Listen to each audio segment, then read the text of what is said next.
Timing is everything. Maybe you've heard this in the context of business. I know that they say it also in the context of maybe purchasing real estate, maybe even in life. You've heard timing is everything. Now I'm going to tell you a short story that involves timing, that has to do with the legal practice in Israel. My name is Joshua Pex. I'm an Israeli immigration lawyer, and this story happened some years ago. I actually became an independent lawyer, and I was for some years in a big law firm. Once I became independent, I was sort of at the beginning looking to what direction I would go to. I thought immigration is a good field for me, and for that I did a special course at the Tel Aviv University that was also sponsored somewhat, I think, by the UN representative in Israel, and I learned the refugee law. At the end of the course, which was very, very useful, we actually could choose one case to take a pro bono case, and with the supervision of other lawyers that had a lot of experience, sort of get also practical experience.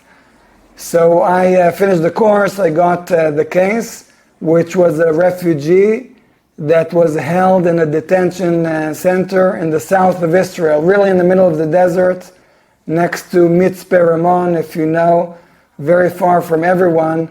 They held asylum seekers in those days that crossed the border illegally. They would just cross over from Egypt, even that's before a real fence was built. They were detained and held in the center to determine if they're really refugees, which if they were released, but if not, they could be held there for a long time. So I got his name, and I got an explanation from the supervisor what needs to be done, and the most important thing was to have the person sign a power of attorney, right, and give me the authority to actually represent him. He had other representation, which didn't work. He was held there already for a long time, maybe almost a year. And the issue was that immigration couldn't determine if he was Eritrean or if he was Ethiopian. And in those days, if you were an Eritrean, there was a presumption that all the Eritrean young men that left Eritrea actually fled from recruitment to the military, which was for many years. In those days, the Eritrean young men were called to the military, and either they went and then deserted, or they fled even before. But in any case, once they came to Israel or to any other country that was a signatory of the International Convention for Refugees, that country couldn't deport them back to Eritrea, because that would put their life in danger, because the Eritrean government was very, very strict, and any deserters or those who fled military would face really very, very harsh punishments, and maybe even their life would be in danger. So Israel is a signatory of the convention. So once a person proves he's Eritrean, he would receive some sort of temporary protection and a visa. He could even work. But on the other hand, if he was an Ethiopian, he wouldn't receive that protection. And you would think, okay, a person, it's pretty easy, right, to show am I Eritrean, am I Ethiopian? But no, there are many areas between Eritrea and Ethiopia that people even speak, the same languages. And you have to understand that these refugees many times came with nothing. And there was a tendency by many of the refugees to say we are Eritrean, because even if a person would come, from Ghana, Nigeria, any other country, once he would say I'm Eritrean and convinced that he really is, then he would receive that temporary protection. Obviously, a person that's really from Ghana or Nigeria couldn't say he's Eritrean, because they would, interview in that language, and that wouldn't work. But if you were an Ethiopian that knew how to speak, Tigray, and could talk about Eritrea as if, you knew about it, then maybe you could sort of trick, the immigration authorities and get this visa. So this was the case with my client. I knew all this in advance because I read the previous court decisions, And then again and again, it seemed like they were suspecting that he's actually Ethiopian, but he was always claiming, I'm Eritrean. So I read the case. I had to drive. Remember, I drove from the center of Israel. It's like a 2.5-hour drive. I get there, detention center in the middle of the desert. You get out of the car, you know, you're hit by a heat wave. You need to wait in line, go through all the checks, you know, to get into essentially a prison.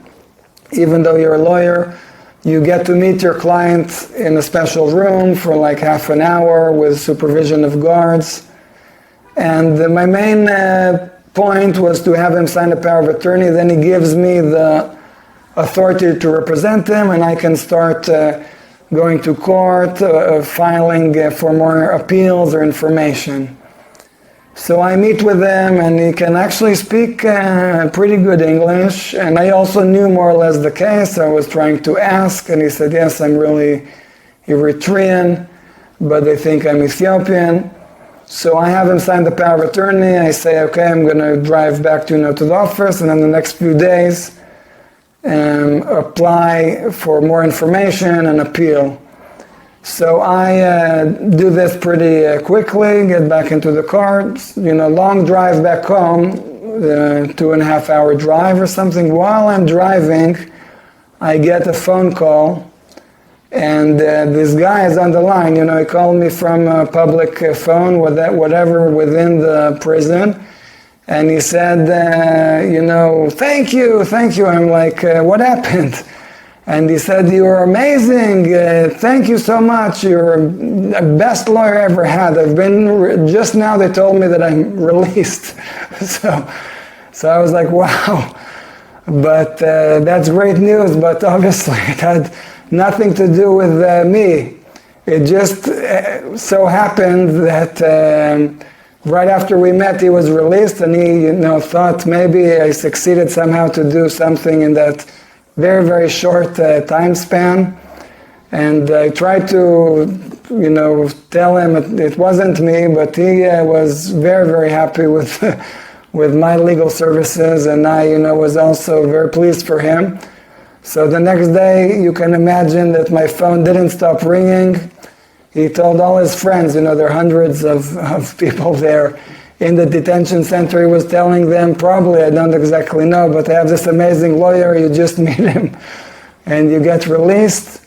So I actually didn't take many of those cases. But we did have some, but very, very difficult cases, also difficult to get paid.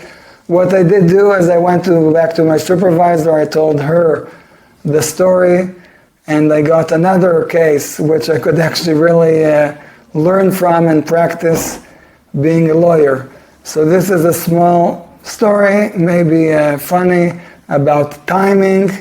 And obviously his case was already pending in court, right, for a long, long time. And finally, right after we met, probably some judge or something reviewed again the case and was convinced that he was actually an Eritrean and told them that he would be released and got the visa.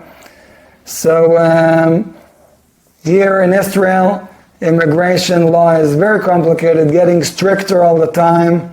If you have any questions at all regarding all kinds of immigration issues, we'd be happy to hear from you.